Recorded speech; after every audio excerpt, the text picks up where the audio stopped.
edde nnyo nga wabaawo mikwano gyange bagagga ebyaddala sente bazirina tebazirinaamu buzibu naaka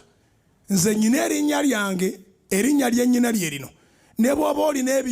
ebintu bimeka ng'olina ne sente meka tolimpulira nga nyina kyenjogera ku bintu byo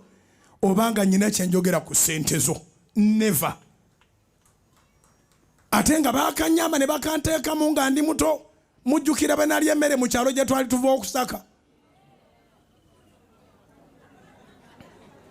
Twali tuva kusaka ffe tetwali bagagga ffe twali banaku tugenze tumaze okulima olubimbi gye tuva okusaka ye Masaka bakama baffe balina okugenda balaba olubimbi oba luweze batuweeyo ettooke oba ekikolo kya muwogo. Twalumala mu ssaawa z'amalya ga byamisana tutuuka ewaka gye twasase nga bo bajjudde ne baŋŋamba okulya ne mutunuulira maama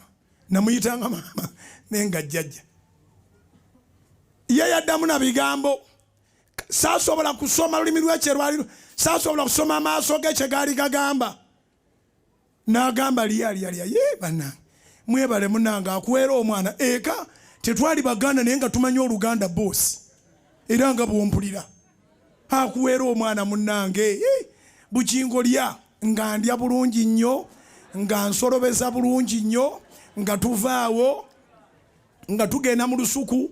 nga balaba olusuku olubimbi lwe twalimye nga batuwa ttooke lyaffe lye twasase mukadde Bereta nga nkwata ku mukono nga tugendaka kibooko zannumira emyezi eki tayina waataakuba oli tamanyiirwa yankuba buli bw'ogaana okusaawa ennyama ya gavumenti kati wasanze wakuba. Twabadde tugenze kukola kintu kusaka ki mmere yaki yakulya eri gwe wagisase nedda wansi.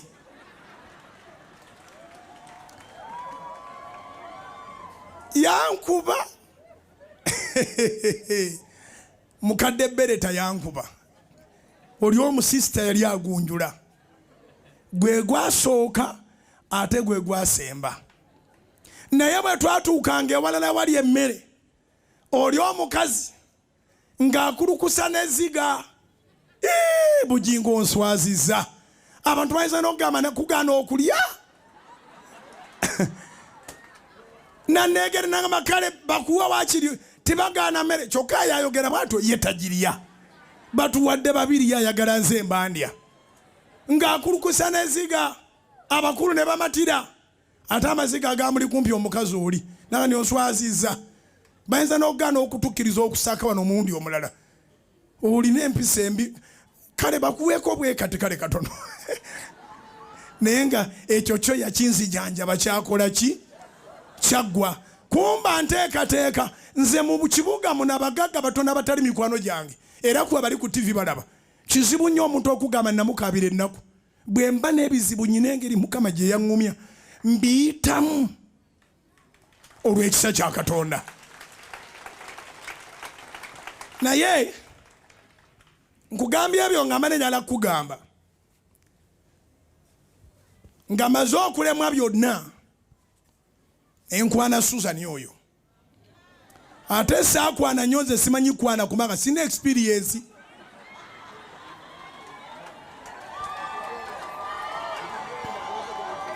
Susan enkwana gye namukwanamu esesa namugamba nkulabye olimu amagezi ngenda kukuwasa.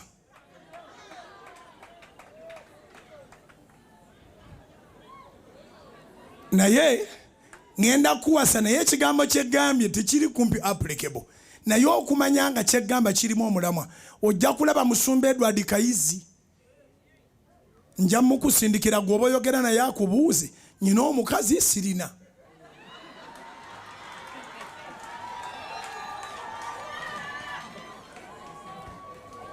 Nabeera awo nga ayagala ku design nga ayagala kudduka biki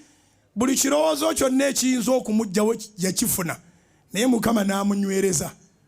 Naye nyina mikwano gyange bali begambye abagagga waliwo eyabagamba nti ndabika ndi mu relationship ne Susan ne bamugamba oyo brother waffe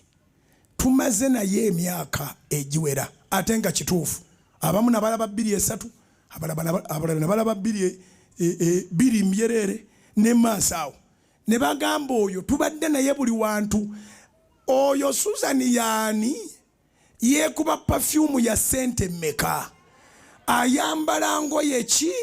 essaawa ayambala ya sente meka mwana wani ani kitaawe Bujjingo tasobola Bujjingo tasobola kati nga nze simanyi nti mu bantu abangi be twali tubaddemu mwalimu abeepika abaneepikira abeekuba perfume abambala engoye ez'ebbeeyi abambala amasaawa naye nga nze sibiriiko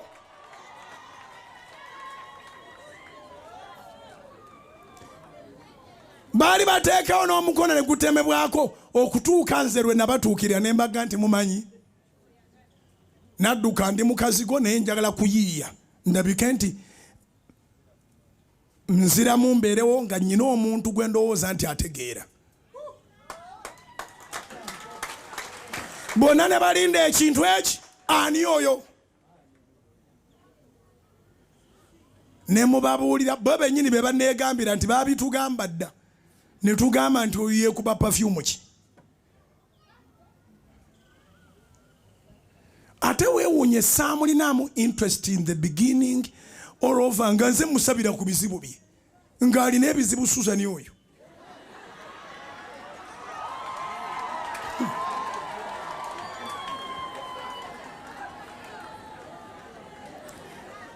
ate nga ne mu bizibu bye mwalimu okubanga yasalawo tagenda kuddira basajja ye lwaki nkwogerera nze njogedde paati eyange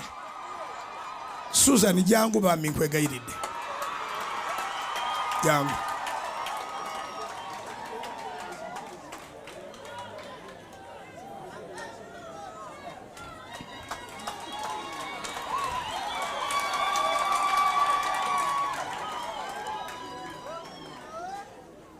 yali amaze okumbulira ebizibu byayiseemu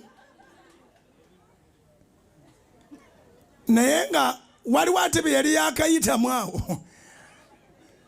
ng'avuddemu olubuto naye ng'ekyalugjamu eyalumuwa ate era nga yennyininyini era yaluleetera okuvaamu bwe yamukubira n'amugamba nti ali lubuto n'amuga nti olwani ani yakugamba nti nkwagala kakati kakazi katu ekyo kye kasembayo okulya kasaba akagamba nti ani yagandi bakaagala ne kagwa wansi okusiba nga ali mu ddwaliro olubuto ne luvaamu kyemanya lubagamba saakulinamu interest yonna ate nga n'ebizibu byo mbisabira mbimanya era ngaoneesiga era sirooza nafulatinga kuwadde omulundi ogumu namutomera gumu ne mugandi ngenda kukuwasa nkulabyemu amagezi nenziruka ne mugandi ebisigadde kayiza ajja bigamba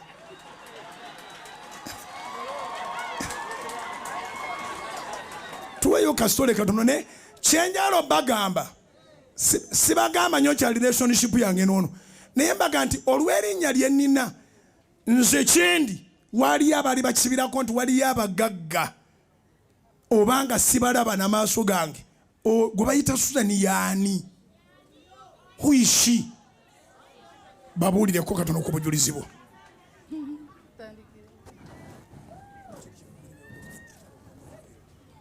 Yesu yeebazibwa abooluganda simanyi wentandikira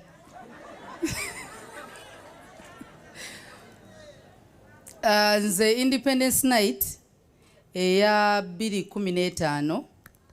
nagenda kusaba Mukama anzijeko omusajja gwe nali njagala naye nga nemedde okumuta ndowooza nze lwefuna independence yange esooka naye awo nalina ebizibu bingi nengendako newe musumba nga mutwalidde ebbaluwa ya police bampa bagiyita police bond nga omulenzi gwe nali njagala waliwo we nali nkolera before salt nga tennaba kati ng'omuwala gwayagala nkola naye tutula mu office yemu kati nabba essimu yange nengamba kasita ya layisi njagula endala lwe nayiga nti we bakubbako essimu reportinga ku poliisi wadde toyagala girecoveringa kubanga bwe yagibba yajja mu line n'ateekanga mu line ebiseera ebyo nga UCC tena registeringa masimu na lines bwe yagijjamu ng'ateekangamu ng'aweereza messages ezi ng'aziweereza ate boyfriend waffe okuthreateninga okumutta kati nvaayo njoininga assault ng'omuvubuka yaggulawo omusango ku poliisi bali mu kunoonyereza anayagala okumutta kubanga alina lawyer so yalina connections bankubira essimu ne bambuuza gyendi nga ndowooza oba bantu kyengeri gye nkola ku radio manyi ndowooza bawuliriza so okulaba nga kamotoka ka primo ne bankwata ne bantwala ekibuli nga banzigulako omusango wakwagala kutta muntu nga bazze bagobera bandaga nga bagoberera lines mwe zaatulanga yali simu yange ne mbagamba essimu yabula ne bagamba tuwe proof nti yabula ne mbagamba sa reporting ayagala lwaki tewa reportinga ku poliisi kati ekyanyamba ku mulimu ne bossi wange we yali yamanyako nti essimu yabula n'abantu be nali nkola nabo kati ne banzijja ekibuli ne bantwala ku CPS ne bansibyayo awo mu kaduukulu kati we bansibyayo naye ne ngamba omukyala ne mugamba nkubulire mbeera ntya nga njagala kutta omuntu gwe njagala naŋŋamba omanyi abawala muba n'obujja alabika alinayo omukazi konze ekituufu amulina naye ne bamuyita ne bayita omusajja ne banoonyereza ku muwala kati ng'ate omuwala yayina anko we ng'akola mu CID kwegamba omusango sirina we ngusingira ate ennyini nga gwe tutebereza nti eyabba essimu naye Katonda antaasa wajjawo omukyala ebiseera ebyo nali lubuto so omukyala ne mugamba ndi lubuto sisobola kwagala kutta ate muntu nga ye taata w'omwana so omukyala oyo simanyi Katonda ngeri gye yakikola n'agamba poliisi bandreleasingire ku bondi nzire luvannyuma lwa 2 weeks nkwata ebbaluwa ngitwalira pasita ne mugamba nsaba onsabire Katonda ki omusango guno nguwangule Pastor Bujjingo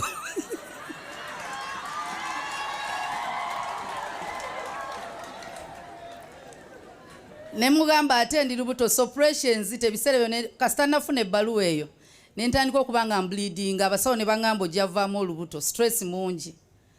kati musumba n'agamba nedda sikuwangula musango report eno muki omusango fayiro omukama agiggalewo so bwe naddayo wiiki ey'okubiri ng'omulenzi yennyini baali batandise omunoonyerezaako nga yennyini yaggaddewo fayiro ye yennyini ate naye nga kuliko omusirikale omwamulemeddeko n'agamba lwaki oggalawo fayiro ng'ate baagala kutta kubanga baatandika okunoonyereza oba alina abawala abalala nga Katonda yali annyambye nti nali ŋŋambyeko abantu abawera nti essimu ebuze ate nga n'olumu messages baazimuweerezanga nga ndi naye Katonda n'amponya fayiro ne bagiggalawo naye byaddakawo ndi ku salt nga mukubira essimu nga ndi mulwadde nga sewulira bulungi ne mugamba olubuto olunuma ate mbulidinga nnyo nsaba kuntwala mu ddwaliro ebigambo bye nzijukira yaŋŋamba nti have I ever told you that you're my girlfriend naye nga ndi lubuto lwe naŋŋamba siri mwami wo so toli entitled awo sadda mutegeera ntegeera ndi mu ddwaliro nga mukwano gwange vuki nga ndi naye mu ddwaliro nga yasayininze empapula awo nti ye boyfriend basobole okunkolako amangu so ne basobola okuba nga bankolako omusawo n'atugamba omwana ye togenda musigaza naye ate nga nzijukira nti nakolako endagaano ne mukama nga nzadde first born nagamba mami wange sigenda zaala mwana wakubiri paka nga maze ofumbirwa onsonyiwe ebiri bye nakoze neŋŋamba Katonda tonganya kuzaala nga sinnafumbirwa naye era ng'omuwala awo gakaabamu takwagala naye ate omwagala so nze independence bwe nagenda e Namboole mukama ne mugamba ekituufu annemye okuta naye nnyamba bw'onno nnyamba ne muta bwe nti n'ava mu mutima gwange ebyabasajja mbitadde nja kuweereza gwe weka nja kuza mutabani wange paka lwe ndifa gwe ntuma kyoyagala nkole kati oba neerabira ntya nti Katonda namugamba siribiddamu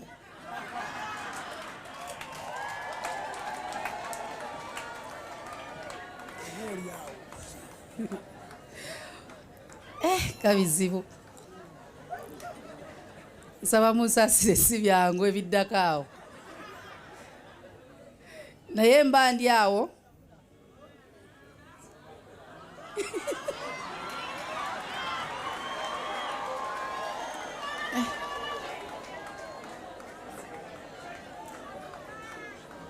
Musumba nangamba nti ayagala kumpasa era yangamba nasooka nga ndowooza asaaga ne mugamba saagala nagaa ndi serious bwe nafuluma awo wetwali ne mpandiika ebbaluwa eva mu Salt nga nda bino sigenda bisobola naye manager yaliwo ng'ate naye alina ekigambo kye yaŋŋamba ngamba ate njiwe manager kubanga emba ndesigninga ate siina giwa pastor yennyini kati nga manager bwe naagimuwa kitegeeza ye agenda kunnemerako ogwasookera ddala naye ebimu ku nzijukira manager bwe yali yaŋŋambako nali muyita nnyo taata olw'obulamu bwe nali mpiseemu naye kati nentula nentandika omunyumizaakawo ne mugamba waliwo omusajja yagala okumpasa kati awo gwojja okungaba kubanga tatange yali yafa naŋŋamba nti ngaba kye sitamanyi ne mugamba ate kitya nambuuza nze siri musajja naye nga kati ebyokulizayininga bitabuse kwegamba waliwo awo okusomozebwa kungi nsaba munzikiriza embireko ebirala Musumba abyogedde okukakana nga tuli wano olwaleero kama abampera omukisa mbadde njagala obanyumiririze nti enkwana yali ya kikomando nenkusindikira n'abyogera ebisinga